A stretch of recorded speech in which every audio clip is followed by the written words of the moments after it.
Yes, guys, welcome back to another edition of the Talking National League podcast. And on today's edition, it's on quite a dull note as we're going to be talking about the current financial issues at Southend United. Please remember to like and subscribe if you do going to enjoy today's podcast. So, as most football supporters are aware, if Southend United don't pay an unpaid tax bill that is seven figures by the 1st of March, they'll be heading into liquidation. For those who obviously don't know, basically means they will cease to exist. We've obviously seen in recent years this happen to other clubs such as Bury and Macclesfield, and after each time, governing bodies, football fans have all said, we can never let this happen again. And right in front of our eyes, it's happening to another club in Southend United, a football club that's in fact got over 100 years of history in the Football League, being included in some great occasions, beating the likes of Manchester United, yet they could easily lose this historical tapestry that they all have. Although it's doomsday on March the 1st, these issues aren't sudden. This has been happening for a very, very long time. Just to add to this, Southend United have had 10 visits to the court over winding up petitions in the past 8 years. This isn't something that's sudden, like I've mentioned. They had back-to-back relegations to non-league, obviously in 2021 being relegated to non-league, and even prior to that, these issues were still going on.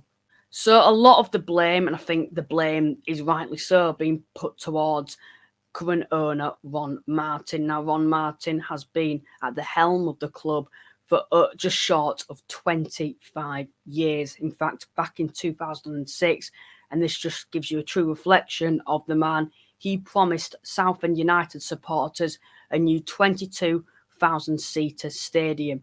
We're now in 2023, and that new 22,000-seater stadium is still to be seen.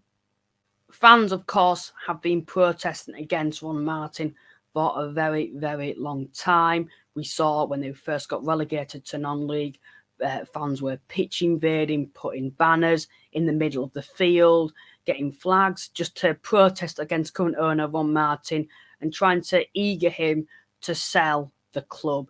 Yet in 2023, he's still not sold the club. And like I've mentioned, it does look like it's doomsday for Southend United on March the 1st, unless something drastically changes. Players are, of course, not getting paid at the moment, or at least not on a regular basis. Players don't know if they're getting paid or not, which also doesn't help their situation because they can't attract any new players to the club. Of course, on the other hand, they won't be able to afford these players in their current state either. Paramedics are no longer at the games from Southend side of things, which is also a health risk because if a player was to get seriously injured, it would be a health hazard and there'd be no one there to treat the player. This, of course, could potentially lead to future sanctions too, to just add to the long list of issues that are happening at the moment at Southend United. What doesn't help the current situation either is Southend United are not receiving much media coverage from the big organisations such as TalkSport and Sky Sports. Yet what infuriates me and a lot of supporters is they're too busy covering the latest topics about an apparent Super League that's been happening and rumoured for a number of seasons now, and we don't really need to talk too much about that, but also talking about the current Manchester City issues on a financial basis for financial fair play rules. Yet we all know at the end of the day, nothing will come of this. It's just factual. We know nothing will happen. It never does with the big clubs in England like Manchester City. We've seen Chelsea. The worst that happened to them was that they had a period of time where they weren't allowed to bring in players. That's something that at worst case scenario for Man City will probably happen. Yet TalkSport are too busy talking about these issues when they should really be talking about the sides like Southend United, who are desperate for some media coverage, because that's all it could take is to see a new potential buyer who thinks, oh yeah, Southend doing a lot of financial issues at the moment. I've just seen that on TalkSport. I've become aware of that. I'm going to go and help there, or just a fan donating to funds because they've become aware of what's happening through TalkSport and Sky Sports. But what also infuriates me is you'll get to when Southend do finally head into liquidation, when that horrid time does come, which it's on its way at the moment if nothing changes, and you'll have the likes of TalkSport and Sky Sports be at that Southend United funeral and be covering it and saying, how have we let this happen again? Well, I can tell you why you've let this happen to TalkSport and Sky Sports and to all these governing bodies. It's because you gave them very little media coverage at the time. Another frustrating factor is Southend United aren't getting any financial support, what they desperately need, from the top end of the football pyramid and from these governing bodies such as the FA.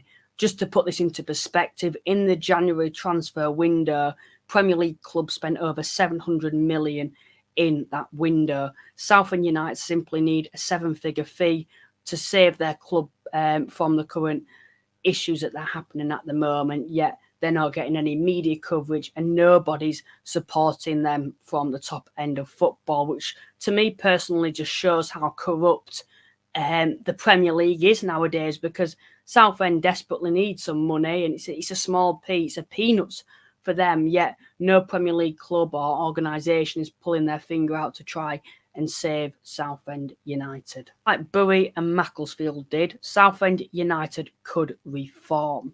They'd also obviously go under a different name. They would lose that status, that historical status of over 100 years in the Football League, but they could reform. They would, of course, play in a very low division. They'd be playing at the bottom end of the football pyramid, playing against sides that simply on no sort of level to Southend United. Like I've mentioned, you'd lose that status, all those good times. You couldn't have that behind you anymore. You'd be playing at an extremely low level, and it's a long process to try build yourself back up. We look at Halifax, we look at Wimbledon, who have sort of successfully rebuilt back up to an okay position. Halifax back in the National League when we did go bust, that's the position that we were in. Of course, the majority of our history was in the Football League. Wimbledon in, of course, League Two at the moment, which is just below where they feel they're wanting to be. But I think what's obviously Southend will be at an extremely low level. It's difficult to rebuild all the way back up. You lose that status. You don't have that same historical tapestry behind you, and that's something that's crucial for any club. Those good times when they beat Manchester United would all fade away, and that's what's very frustrating and demoralising from when you overlook at Southend United at the moment. Bury, not the same. Macclesfield, not the same. And it'd be the same with Southend United. Although a lot of Southend United fans are protesting against the current owner at this moment in time, many organisations connected to Southend United, such as Shrimpers Trust, have set up GoFund pages which allow supporters of any club to donate towards Southend United to hopefully help pay for players, somehow maybe help go towards this fee so that they obviously need to pay. So I'm pleading out to any non-league supporter, Championship, League One, League Two, Premier League supporter, any football supporter in total, please, if you've got the funds, please drop a little donation towards Southend United, and hopefully it can make some sort of difference. Thank you for watching today's edition of the podcast, and until next time, I will see you later.